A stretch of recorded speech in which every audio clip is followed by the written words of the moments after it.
Golden ஸ்பைஸ்னாவே மஞ்சளை தானங்க சொல்கிறாங்க. ஸோ கோல்டன் ஸ்பைஸ் பவுடரை நம்ம ஃபார்மில் எப்படி ப்ராசஸ் பண்ணுறோன்னு வாங்க பார்க்கலாம். நம்ம ஹார்வெஸ்ட் பண்ண நாட்டு மஞ்சளை ஹேண்ட் பிக் பண்ணி பாயிலிங் மெத்தடில் பாயில் பண்ணுறோங்க. நல்லா பாயில் ஆனதுக்கப்புறம் சன்ட்ரை பண்ணுறோம். நல்லா அந்த நாட்டு மஞ்சள் காஞ்சிருச்சு அப்படின்னா நெக்ஸ்ட்டு ஸ்டெப் வந்து பாலிஷ் பண்ணணுங்க. அவுட்டர் லேயரில் இருக்கிற டர்ட்டு டஸ்ட்டு ரிமூவ் பண்ணுறதாங்க பாலிஷ் பண்ணுறது. பாலிஷ் பண்ணதுக்கப்புறம் இந்த மாதிரி நம்மளுக்கு ஃபைன் மஞ்சள் நம்மளுக்கு கிடச்சிருவோங்க. நம்ம ப்ராசஸ் பண்ண மஞ்சளை நெக்ஸ்ட்டு வந்து பவுடர் ஃபார்மேட்டுக்கு கன்வெர்ட் பண்ண வேண்டியதாங்க. நம்மளுக்கு இப்போ கோல்டன் ஸ்பைஸ் பவுடர் ரெடி ஆயிடுச்சுங்க. 100% நேச்சுரலுங்க, ஃபார்ம் ஃப்ரெஷ்.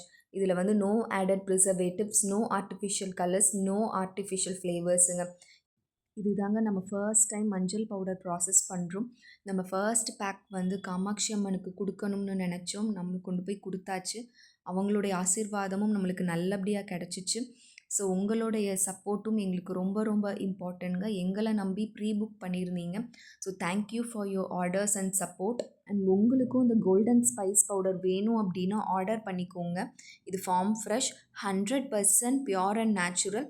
தேங்க்யூ.